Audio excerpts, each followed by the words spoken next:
Hey there, welcome. Thanks for joining me. Um, I'm super excited. I'm always really excited to talk about vaginal steaming. It's one of my favorite topics to teach and introduce people to and help them explore this beautiful, rich practice that can give so much. My name's Pilar of Pilar's Wellness Collective and Sri Alchemy Herbals. And yeah, thanks for being here. And we're going to cover everything vaginal steaming for self care. So, we'll go through a little bit of anatomy, history of vaginal steaming, how to steam, herbs for steaming, all of that kind of stuff. So I'm so grateful that you're here, and I'm really grateful that we're able to do it in this kind of platform and this way and method. Um, First of all, vaginal steaming is amazing in the way that you can find some form of pelvic steaming, vaginal steaming, perennial steaming, any something like that in so many traditions around the world. Traditional healing methods around the world for centuries have been using the methods of vaporizing water, using medicinal herbs to direct that steam in an area to bring healing. If you're not familiar with vaginal steaming and you're like just super curious to what that is and wondering how it all works, I'm often really entertained by the expressions in the faces with someone who's like never heard of vaginal steaming, and like their eyes get huge and I just go, "Oh, I'm just so curious as to like what they're imagining." So once I explain, it's like if you've ever had a respiratory steam for your allergies or your sinuses, if you were sick, or, where you're kind of like putting your head over a towel and breathing up healing herbal vapor that way, or if you've had a facial and you're having steam come in that way, it's not any different really. When you're creating steam, you're making microparticles of water, and those particles are really fine and they're really more absorbent. And so, steaming in itself, pelvic steaming just with water, is really healing in itself. And then, when we boost that by adding the healing properties of herbs in a specific area, it's even more potent and more powerful. So I'm just really excited. I love to see. We have a vaginal steaming place here in Costa Mesa, and the remarks and the comments and the reviews of people who've come in and created a regular practice around it, and the healing that they're seeing is really remarkable, and I'm really happy for that. It's a simple, easy thing that you can incorporate into your monthly self care routine, whether you have any reproductive or gynecological issues at all. It's still going to you're going to notice an improvement in overall pelvic health. But especially if you're dealing with any kind of menstrual disorders or pelvic pain or sexual dysfunction. Um, what else? Postpartum, it's incredibly beneficial for postpartum healing. If you've had any trauma, um, or perimenopause, menopause, postmenopause, all of that's going to be really great. So, we're going to cover how to do that for yourself, um, how to steam, basic herbs, let's see, equipment, when not to steam, and so on. Um, as I mentioned, there is a practice of steaming, pelvic steaming, perennial steaming. You can find it all over the world. And I just love that when you start to see these like healing traditions, like, oh, it's so, it's in Africa, it's in African traditions, it's in Indian traditions, it's in, South American traditions, it's in the Asian traditions. Like, there's something really rich and really valuable there when you start to see things pop up like that. Most of them come from healing traditions that are steeped in an elemental healing practice. And so we'll talk a little bit about what that means.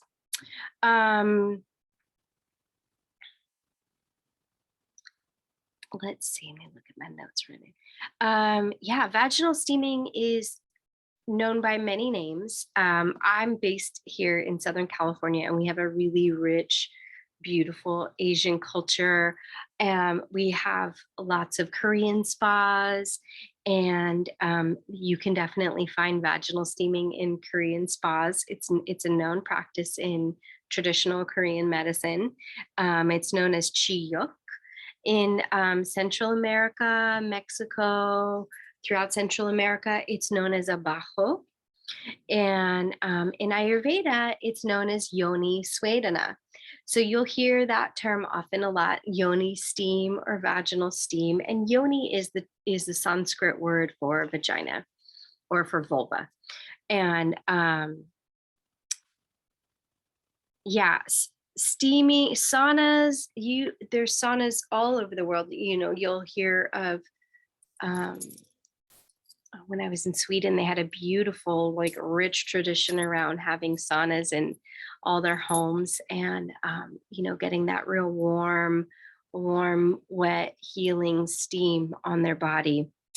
Lots of traditions will have that, like, respiratory steam, or steaming or using herbal smoke to bring that, like, basically heating the herbs and bringing that healing smoke to the area. You'll see that in traditional Chinese medicine with, like, moxibustion, but other herbs are used also.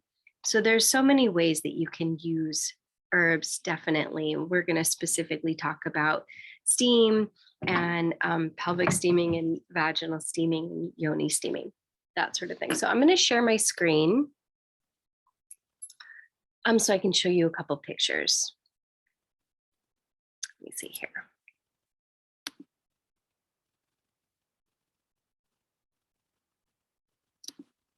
Am I recording?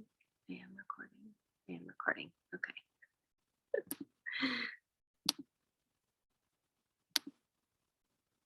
Okay, so let's play from the start. Here we go. Vaginal steaming for self-care.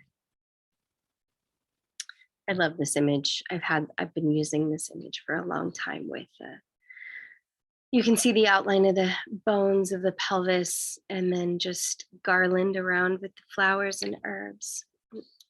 Okay, so this is a picture from the island of Cozumel in Mexico off the Yucatan Peninsula. And this is at Ixchel's temple. This was their sauna, their steaming sauna.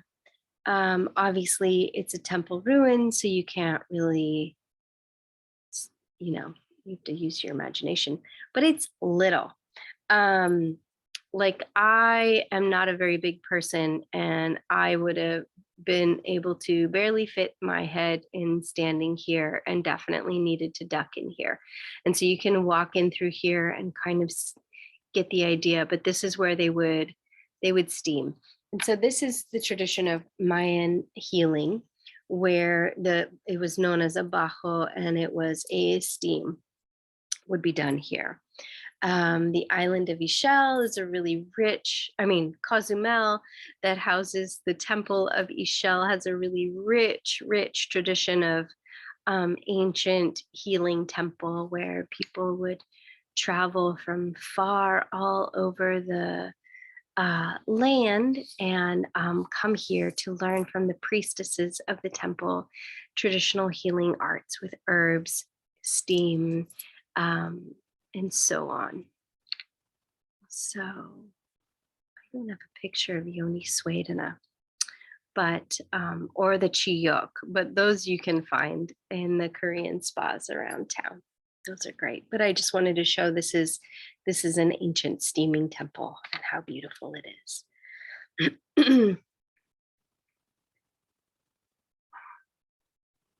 Okay, we'll get into our anatomy in a minute. Okay, maybe we'll leave it on this slide.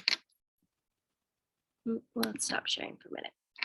So, um, why we steam. Vaginal steaming can support so many imbalances around the womb and the pelvis. In Ayurveda, which is another traditional healing form of medicine that uses the elements, it also organizes the elements in what we know as doshas.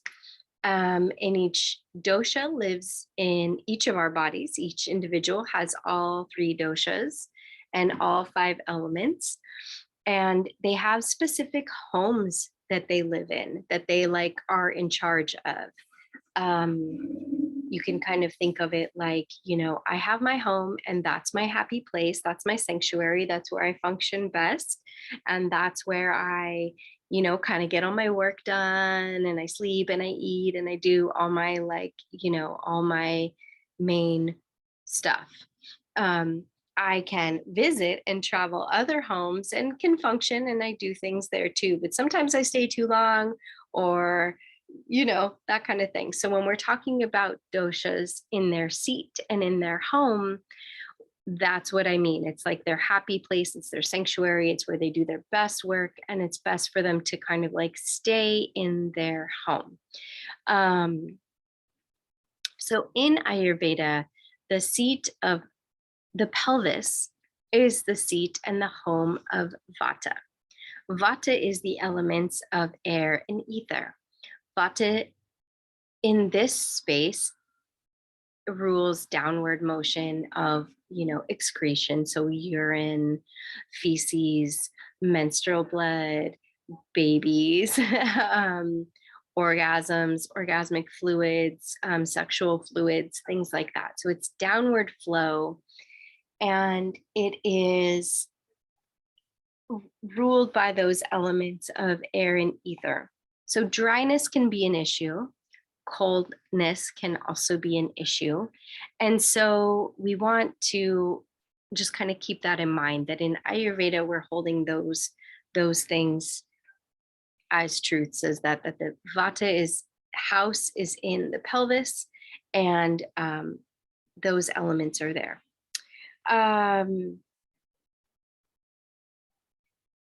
The skin in general is the largest organ in your body. It is a semi-permeable membrane, which means it's semi-permeable. So we know stuff comes out of our skin in the way of sweat and sometimes like breakouts or blisters or boils or things. We know we can detox through the skin, that sort of thing. It is also brings things in through the skin, which is why it's so important to have your body care products be natural and as absolutely natural as possible, because your body actually absorbs through the skin as well. If you've ever had an encounter of like severe dehydration, one of the tools is to sit in water, be in water. Like if you're out in nature and you're having a dehydration spell, if you can get in water, that will really help because your body actually absorbs some of the water that you're in when you're sitting in. The skin surrounding the thighs, the inner thighs, the buttocks, the perineum, all of that is more absorbent. There's a few parts of the body that are like that. So there's the inner thighs, the labia, the perineum, the buttocks, that area, and then you have the breasts and the inner arms and the abdomen and the belly. So those areas are areas of the body that are even more absorbent to outside external topical things. And so it's, again, that's just kind of why it's really good to have natural products for your body, natural deodorants. That's also why you'll see, if you've ever done or know anyone who's used any progesterone cream or any other like topical hormone stuff, or even gone through fertility treatments where they're using patches and things like that. They're usually placed on the body in those places. So on the abdomen or on the buttocks or, the inner arms, the breasts and the armpits, that kind of thing. It's going to be where.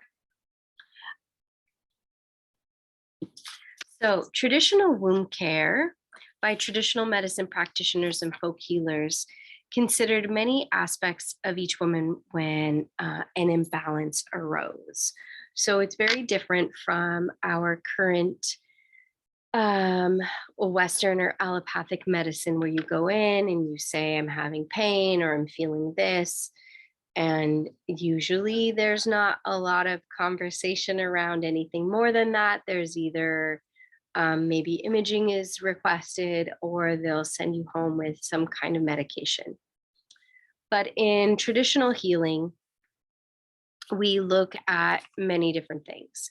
We definitely consider the person. We look at all the elements that are moving through the person, and we look at the person and their environment also. Most traditional healing modalities consider the elements as they relate to the body in the way that, so the 5 elements would be earth, air, fire, water, and space or ether. And so we consider the earth as like our physical, touchable, tangible body.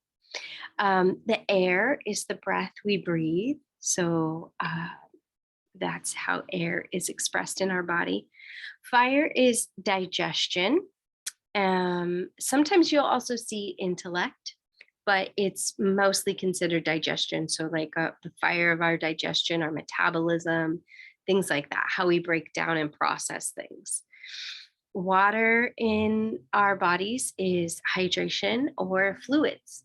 So that could be lymphatic fluid, blood fluid, breast milk, breast fluid, vaginal fluids, cervical mucus, things like that. So fluids in our body. Synovial fluid or cerebral spinal fluid is another fluid that we consider. And then space would be the mind and the emotions. Other qualities that are considered that aren't necessarily elements, but they're qualities and how the elements are expressed would be, in Ayurveda, we call them gunas, but they're also known as things like hot, cold, dry, damp, rough, smooth, sharp or dull, heavy or light, stagnant or mobile. And so if you're working with a traditional medicine practitioner, you might see those questions or hear or be asked questions like that, or they might be guiding you to give them some information. You might also come in and say something like, I'm having this really dull pain or a sharp stabbing pain, or my hands get cold and my skin is cold and dry and rough, or there's all kinds of things like that, or my mouth is dry, or there's all kinds of different ways that you can kind of express that. So those are other clues that are telling us, traditional medicine practitioners, that are telling them what's going on and how the elements are moving in your body. What's cool about elemental healing is that we really practice it every day, all throughout the day, and it's something it's really intuitive. You can think of elemental healing as, it can be as simple as, if you're cold, you're going to put a sweater on, so you're going to look for more warmth. If you're hot, you're going to take a layer off. Things like that. You might, if you're cold, crave a cup of tea, or if you're in a hotter environment, you might crave something like a watermelon, or something that is going to bring you a lot of juicy hydration. If we notice our skin is dry, we reach for moisturizers, things like that. Or if you're the kind of person that makes a lot of oil on your face, you might be reaching for more astringent things that kind of dry the excess oil off. The tricky thing is that our modern life and this overculture that we live in has really kind of trained a lot of that body knowing out of us. Um,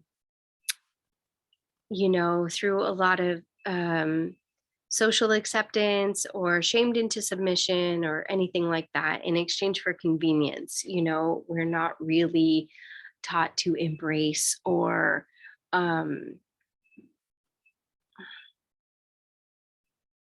get to know or even be familiar with our bodies in that way, and especially with vaginas, and sexual health. It's not really accepted. We live in a very male body centered world. And, we're always constantly trying to like hide away our bodies and our natural rhythms and that sort of thing. So it takes some time to kind of unravel and untie those cultural stigmas around our body's natural rhythms. Um, for instance, a woman's natural rhythm with her cycle is really tied. It's called an infradian rhythm, and it's really tied in with the moon. We go through 4 different cycles and seasons through a month, which is very different. It's a very different hormonal cycle. A man's biorhythm is really closer related to how we live our current life in that circadian rhythm, like up in the morning, down at night, and like that sort of thing. And not that we can't function in that too, but ours is a female's biorhythm is more broad and more complex. So as we kind of like, try to fit, what's that term? Square pegs, round hole. So we're kind of trying to fit how do we work, how do we work our female bodies and all that complexity into that really like constrained and constricted format, and then put on top a lot of like patriarchal body shaming, God, I can't think of the word. Not just patriarchy, but misogynistic. That's it. Misogynistic mindset that our bodies are gross or bad or inferior or anything like that. So it can take quite a bit to unravel that. And even if grew up in a household that was really supported, and we still have this over culture that we're steeped into. And so it's surprising how it kind of seeps in. So it takes some time, and that's not bad. We're all here to learn and grow. And it's really important to kind of just understand that it takes time. And so you might uncover things where you're like, oh, yeah, I feel weird about that. And I don't want to talk about that. And I don't want to look at that. And, but it might be a natural part of your body and a natural rhythm of your body, and something that's really important to just kind of look at, notice, and be comfortable with. So,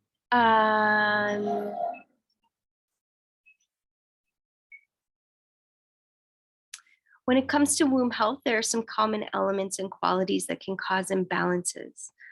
For example, cold is a quality that we don't want in the womb, like we were talking about.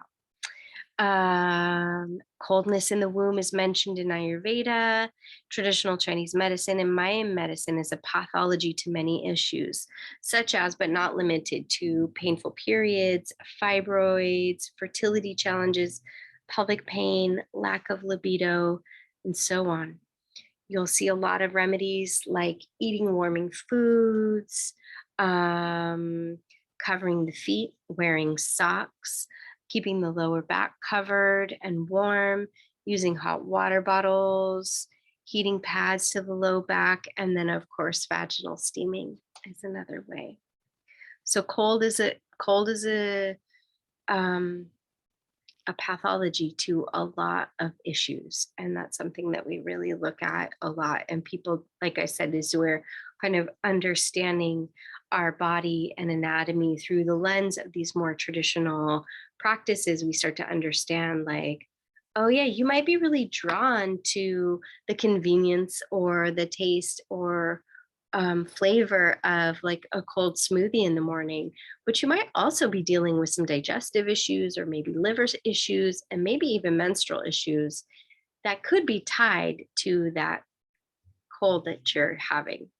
Or I'm thinking about a client that would come in, and I would see her every once in a while, and she would not be really like wearing enough clothes. And I don't mean like for me as far as like what I thought was acceptable. That's not even it. I could tell she was cold. She came in sandals with no socks and a little dress, like it wasn't hot in the middle of summer, like no sweater, no like undershirt. I just wanted to like wrap her in warm blankets because I could tell she was kind of like cold. And so that's something that, like, really understanding, taking the time to listen to your body, like what what is it that I need right now and what will help me. And that is the part of like unraveling that we've kind of been numbed into submission, convenienced into submission, to really be disconnected from our bodies and to really feel and know what's going on. And so, all of that's to say is that cold is a pathology in the body and can create really wreak a lot of havoc. So it's something that we're going to look at as far as um, elemental healing and that sort of thing. All the ways that we can work with warm and cold in the body. So now we're going to kind of take a look at some anatomy. I want to just kind of scroll over, give a real basic um, overview of anatomy so that everybody knows and everybody's comfortable and we understand like what we're talking about. If this is your first exploration to um, female pelvic anatomy, cool. There's so much for you to learn and know. And if this is a review, that's also great. Like, never hurts to check things out. Okay, we're gonna share screen. We are here. And sorry to talk myself through this. Okay, so we're back at the island of Cozumel steaming temple. And we're gonna go into her amazing. I just love this because flowers actually are that plant's genitalia.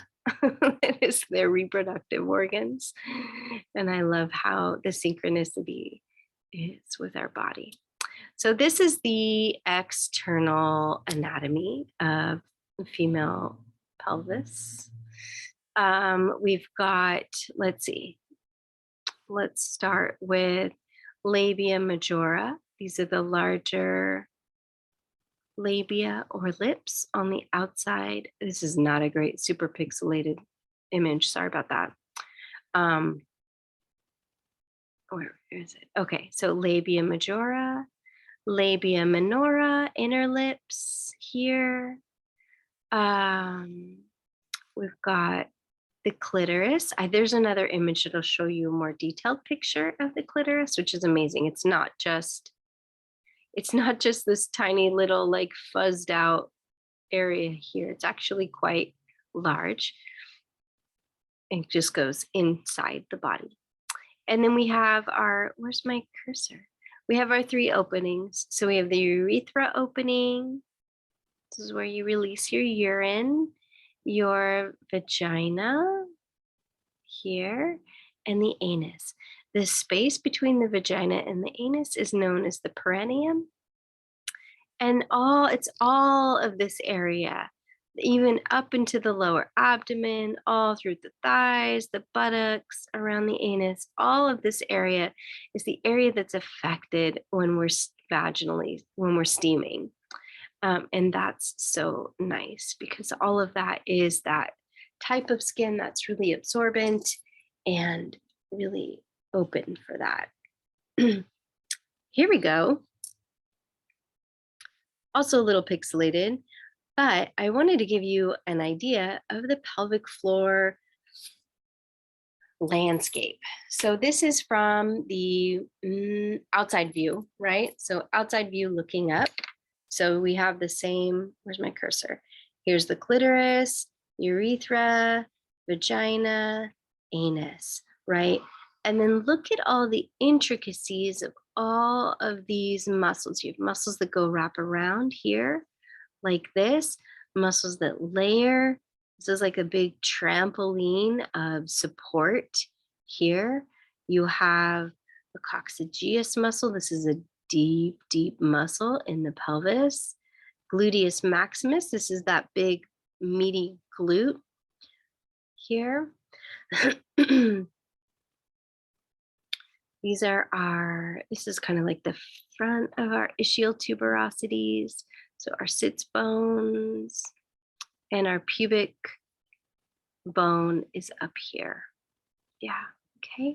So these are all, I don't know if you want to know what these muscles are, but these are all just the intricacies of, this would be the superficial side. So there's layers to this stuff, right?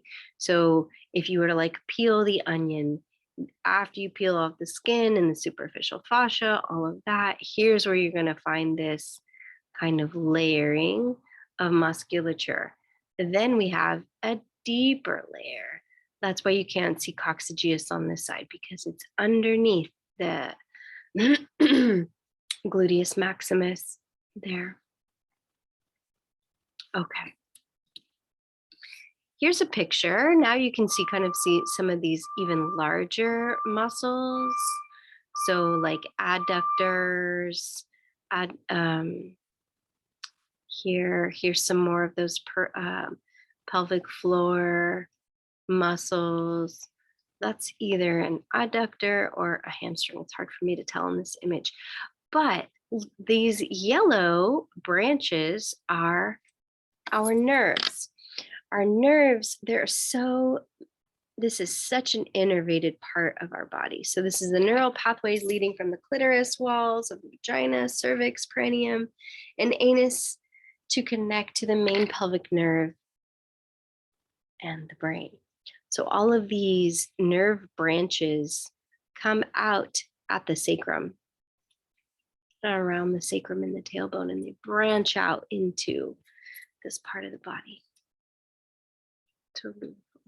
Okay, now we're gonna just have an overview of our internal anatomy in a different way. So vulva, the gateway, the gateway to the womb is the vagina here.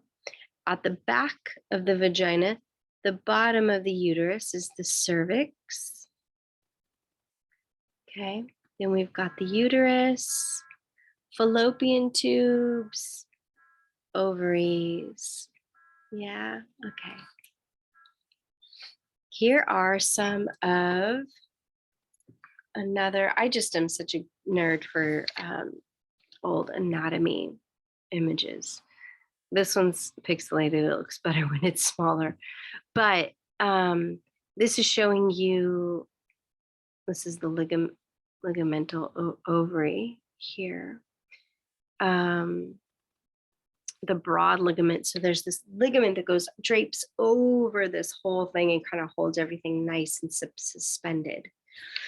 And that is the broad ligament.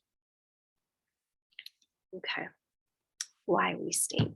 For general womb health, for menstrual difficulties, for fertility support, postpartum healing, menopause support, pelvic pain, so many reasons.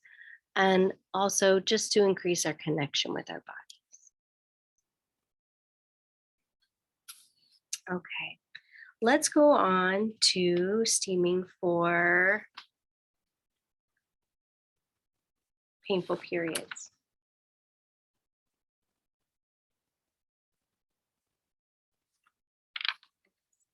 I think I can stop sharing. There we go. Okay. So when painful periods, as a practitioner, when someone comes to me and they're coming in with painful periods, I'm really looking for multiple things. Vaginal steaming is one of the tools I use. Um, so it's good. It's just good to know that if you're coming to this and you're hoping to like cure your painful periods, it might work with just the steaming, and you might also need some other tools. Um, Steaming is a super valuable tool. When we're evaluating somebody who's got pelvic pain or menstrual pain, we're really I'm looking for their lifestyle habits. I'm going to evaluate diet. I want to know what you're eating. Um, Stress levels. Stress is a huge component to play in all of this. And then also there's the structural component. There's where is the uterus lying in the pelvic bowl? That has a lot to do with how you will experience your periods, basically. If it is not in alignment, things will not feel good. Pelvic pain, menstrual pain, all of that is a clue that something is not in alignment. And that might be lifestyle, diet, stress, or actually structurally. Your periods in general should not be painful. You should not need to reach for anything to support yourself through them. They should just kind of like show up. I mean, you know when they're coming because you should have an idea. There should be some regularity about it. You might feel a little more fullness in your pelvis, but it should not be uncomfortable. And then there could be on that like first day a little like um, like some activity going on, but it definitely shouldn't be painful. And so that is a sign that there's something off.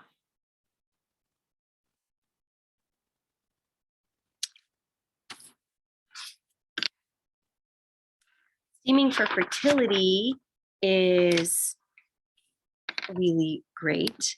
Oh, I just lost that.